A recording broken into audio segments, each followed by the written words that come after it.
Bonjour à toi ma douce et bienvenue dans ce 4e épisode de LMG Podcast, le podcast dédié aux mamans solo et entrepreneurs. Alors dans cet épisode, on va parler de l'équilibre entre la vie perso et la vie pro. Si tu te souviens bien, la dernière fois, on a échangé à propos de notre entourage. On a vu d'une part l'entourage familial, l'entourage amical et aujourd'hui, forcément, si on parle de vie perso, on va également traiter de l'entourage sentimental avant évidemment d'aborder le sujet de notre foyer, notre cocon, nos enfants, etc.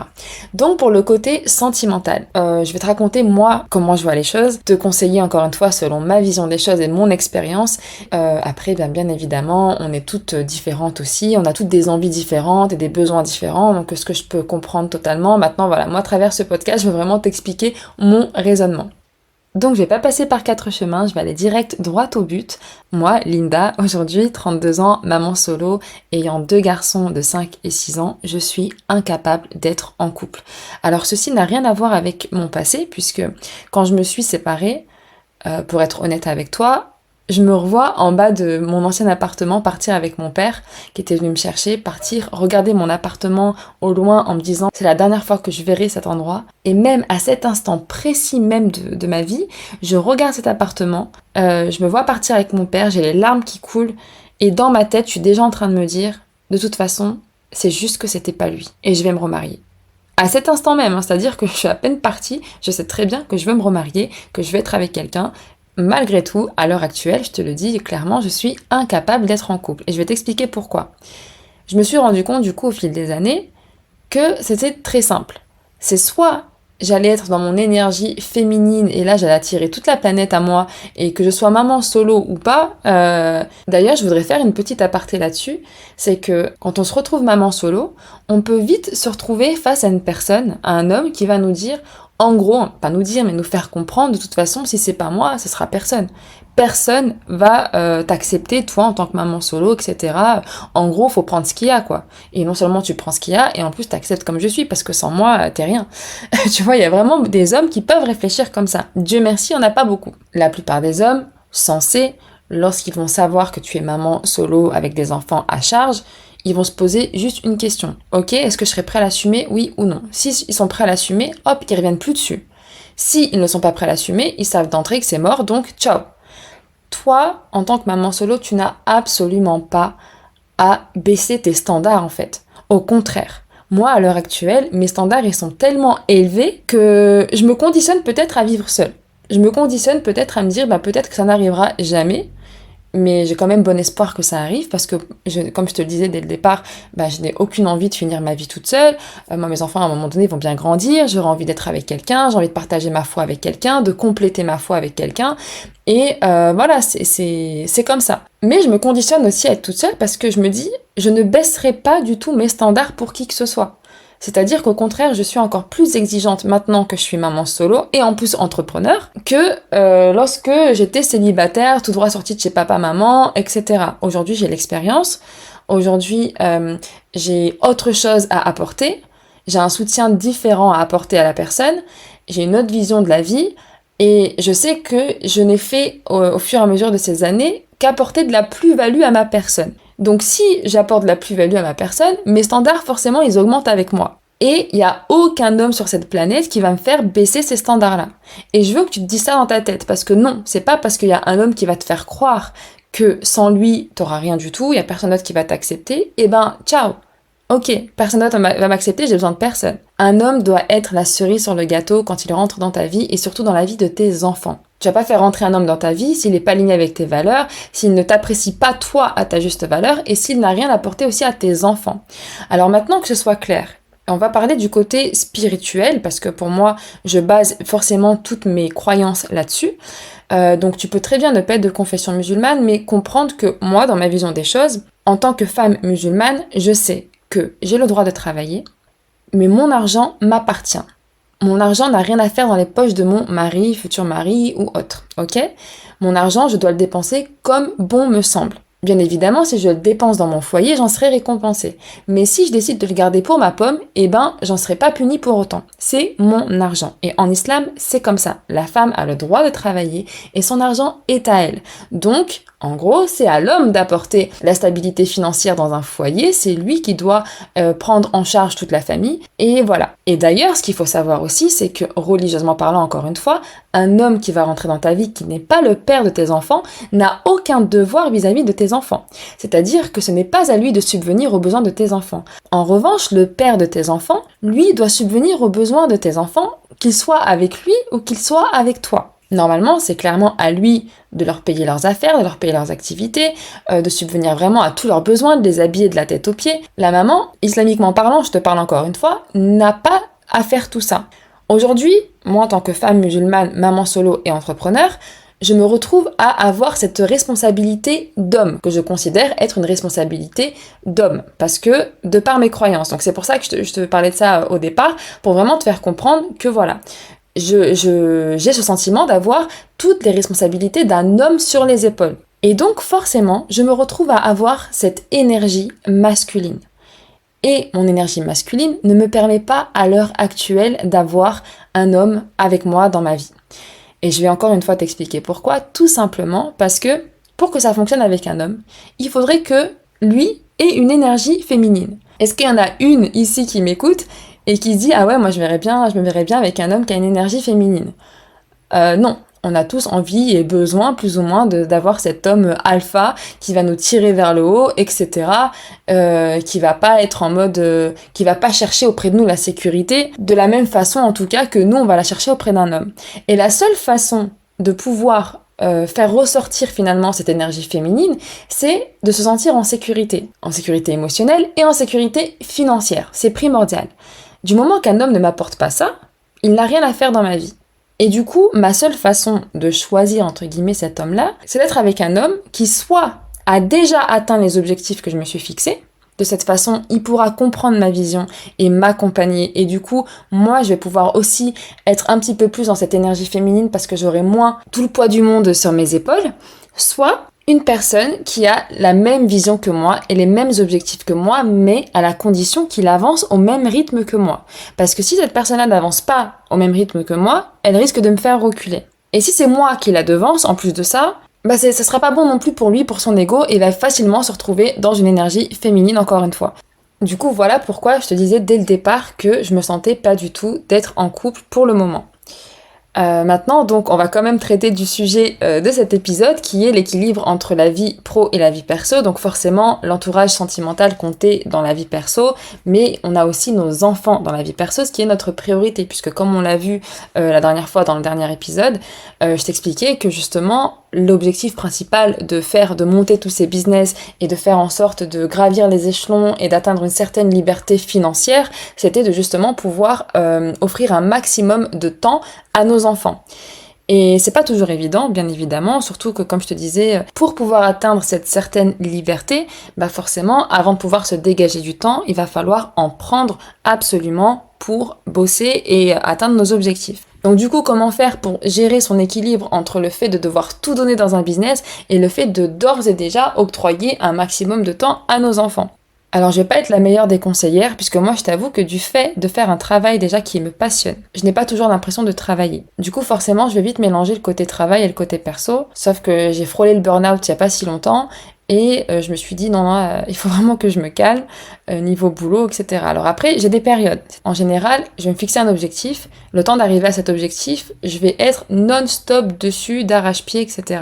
Et quand je vais atteindre cet objectif-là, je vais commencer à souffler un petit peu, mais tout en réfléchissant au prochain objectif. Et quand j'arrive à l'étape où je dois entamer tout ce que je dois faire pour atteindre le prochain objectif, là je retourne dans ce mood où je dois travailler d'arrache-pied, etc. Et j'ai des petites périodes en fait comme ça, c'est un petit peu les montagnes russes à chaque fois. Et c'est génial parce que voilà, on se surpasse toujours un petit peu plus, sauf que dans ces périodes où on travaille d'arrache-pied, c'est un petit peu là aussi où l'entourage est hyper important. Parce que souvent, moi, c'est dans ces périodes-là que mon entourage va me dire « Allez, c'est bon, octroie-toi un petit peu du temps, etc. » Moi, je te dirais de pas les écouter. Et moi, je les écoute pas. Clairement, j'ai réussi, Dieu merci, à imposer un certain cadre en me disant non. À partir de maintenant, si je décide que je dois travailler plutôt que de venir prendre le thé, je préfère rester travailler. Même si je dois pas vous voir de la journée, on se verra demain, je trouverai un moment, quoi que ce soit, il n'y a pas de souci. Mais par contre, je ne peux pas en fait me permettre de prendre des petites pauses à droite à gauche pour faire plaisir et parce que on me voit beaucoup travailler, on me voit cerner, on me voit fatiguée, on me voit acharnée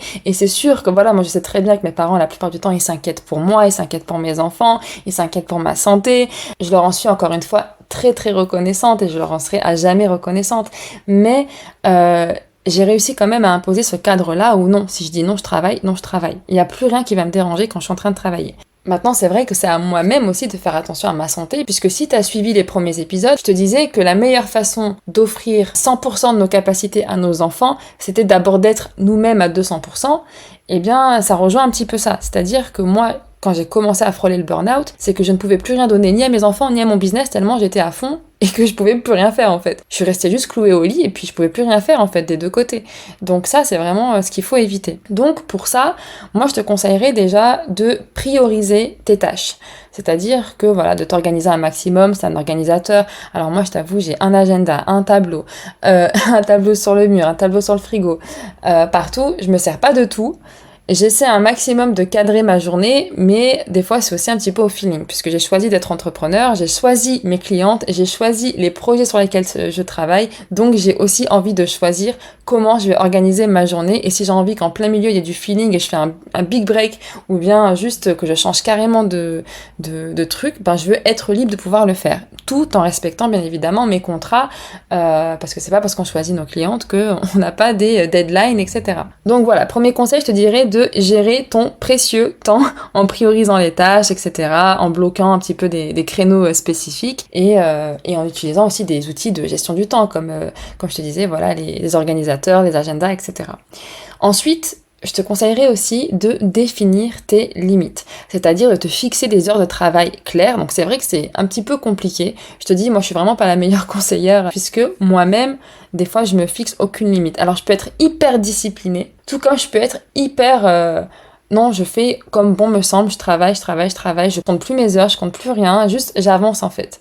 Et il y a du bon dans les deux. Voilà, il y a du bon dans les deux, faut juste s'écouter en fait. Quand je sais que mon corps il commence à me dire non stop, ben aujourd'hui j'accepte de dire non stop, tu vois. Alors que si je peux y aller et que je suis motivée, que je suis déter, j'ai pas envie qu'on vienne me couper dans mon élan et je préfère tout donner à ce moment-là. Je sais que je suis ultra productive, et ultra efficace. Donc pourquoi je vais aller stopper parce que un tel ou un tel il m'a vu fatiguée? Non, ça marche pas comme ça. Tant que mon corps il me dit ok, on y va. Ensuite, forcément vient l'entourage, c'est-à-dire que Dieu merci, encore une fois, j'ai mes parents, ils sont tout près, c'est mes voisins. Pendant 4 ans, quand j'étais mariée, je les voyais pas.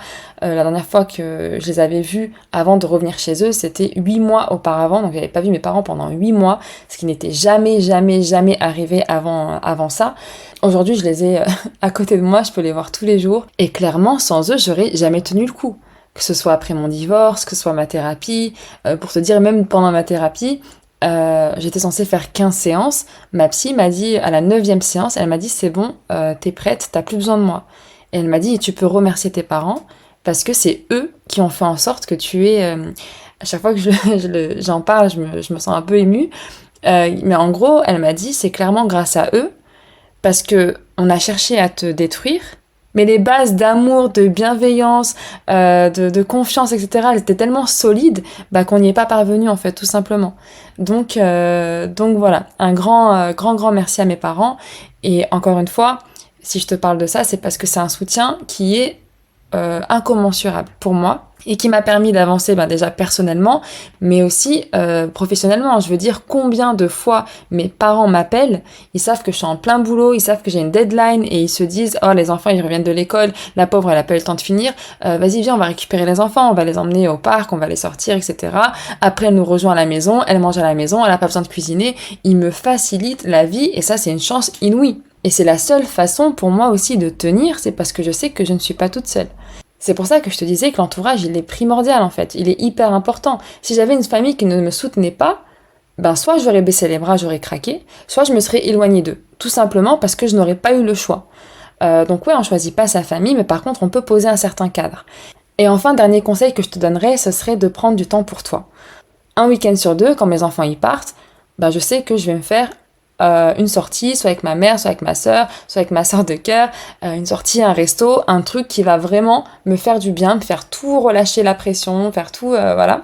C'est hyper important pour moi de prendre ce temps-là. Et si je m'octroie pas ce temps-là de sortie ou autre, je m'octroie du temps différemment où je vais prendre soin de moi, me faire des petits masques, me sentir plus jolie, etc. Vraiment faire des choses qui sont pour moi, c'est hyper important. Après, ça, c'est vraiment des choses à faire quotidiennement, limite, j'ai envie de te dire. Mais c'est vrai que quand mes enfants sont pas là, j'y vais un petit peu plus en profondeur. Je vais vraiment me dire, bah, aujourd'hui, c'est ma journée, c'est pour moi. Voilà, soit je vais sortir, soit je vais aller manger un bout dehors, soit je vais m'occuper de moi, mais vraiment passer du temps de qualité en fait, que ce soit avec les gens ou avec moi-même. C'est hyper important pour moi pour pouvoir justement gérer cet équilibre entre les deux parce que sinon on s'en sort pas. Et comme je te disais, je fais tellement un boulot que j'aime énormément que j'ai beaucoup de mal à me détacher en fait de mon travail parce que j'ai pas vraiment l'impression de travailler. Et ça aussi, ça fait partie de l'équilibre de me dire que au-delà de pas avoir à travailler pour un patron, je suis en train d'exploiter une passion en fait, tout simplement, que je suis en train de monétiser une passion. Donc vraiment, si t'es pas encore lancé, je te conseillerais vraiment de te lancer dans quelque chose dans lequel tu as déjà des compétences ou alors que tu es ultra passionné. Et ça pourra que cartonner, j'en suis sûre. Et je vais clôturer cet épisode avec l'aspect le plus important pour moi dans cet équilibre pro-perso, c'est de savoir s'octroyer du temps avec ses enfants. Du temps de qualité, bien évidemment. Et je te parle pas forcément de sorties, d'activités, etc. Ne serait-ce que déjà t'asseoir manger avec eux. Avoir des échanges avec eux. Jouer avec eux. Faire des soirées cinéma avec eux. Moi, je sais que personnellement, je vais être assez stricte sur plein de choses. Mais au moins une fois dans la semaine, on va s'octroyer une soirée ciné par exemple, ou soirée télé, etc. Et là ça va être pas d'horaire pour le dodo, on met tout sur la table, on mange ce qu'on veut, les chips, les popcorn, les bonbons. Alors après c'est clair qu'ils sont hyper excités, ils sont tout ce que tu veux, mais c'est des souvenirs pour eux où ils se régalent et c'est pas mauvais en soi pour leur santé parce que c'est quand même assez rare. Mais je veux dire au moins s'octroyer ce genre de temps avec ses enfants, leur créer un maximum de beaux souvenirs. Et pour ça il y a pas besoin de forcément d'argent, il y a pas besoin forcément de sortir à l'extérieur. Pour te dire moi mes enfants, ne serait-ce que quand je m'assois à table avec eux et que je leur concocte un petit repas et tout, ils vont me dire ah ça c'est un repas de famille et ils sont trop heureux. Et après ils viennent me voir et me disent ouais on est la meilleure des familles, nous trois c'est nous la meilleure des familles. Et pour moi ça c'est ma plus belle reconnaissance. Et c'est clairement ce qui me permet aussi de tenir et de me dire que voilà tout ce que je suis en train de faire là c'est pour eux en fait tout simplement. Et même si c'est pas toujours évident, bien évidemment, on parlera aussi de l'aspect maman solo avec les enfants, etc. C'est vraiment pas évident. Mais cette position de maman solo, c'est aussi une grande force, une grande fierté. Te dire que voilà, on est en train d'emmener nos enfants à devenir des hommes, des femmes, et finalement on est un petit peu seul dans ce cheminement-là pour eux, mais on fait du bon taf quand on les voit qui sont épanouis, qui sont heureux, on est quand même assez fiers de nous et on sait très bien que tout ce qu'on est en train de faire, on le fait pour eux et ça rassure énormément. Et voilà, je t'ai gardé cet aspect-là pour la fin, parce qu'en général, on garde le meilleur pour la fin. Mais si j'avais dû hiérarchiser tous les aspects dont je t'ai parlé aujourd'hui, ça serait forcément le premier, puisque c'est une force en fait. Et puis quand t'es avec tes enfants, que t'es à table avec eux, t'écoutes leur dinguerie des fois, c'est magnifique. Donc voilà, on se retrouve dans le prochain épisode dans lequel on parlera de la chose la plus difficile quand on se lance dans l'entrepreneuriat. Je te partagerai mon expérience à travers cet épisode. Donc si tu n'es pas encore abonné, je t'invite à le faire. En attendant, prends soin de toi et je te dis à très vite.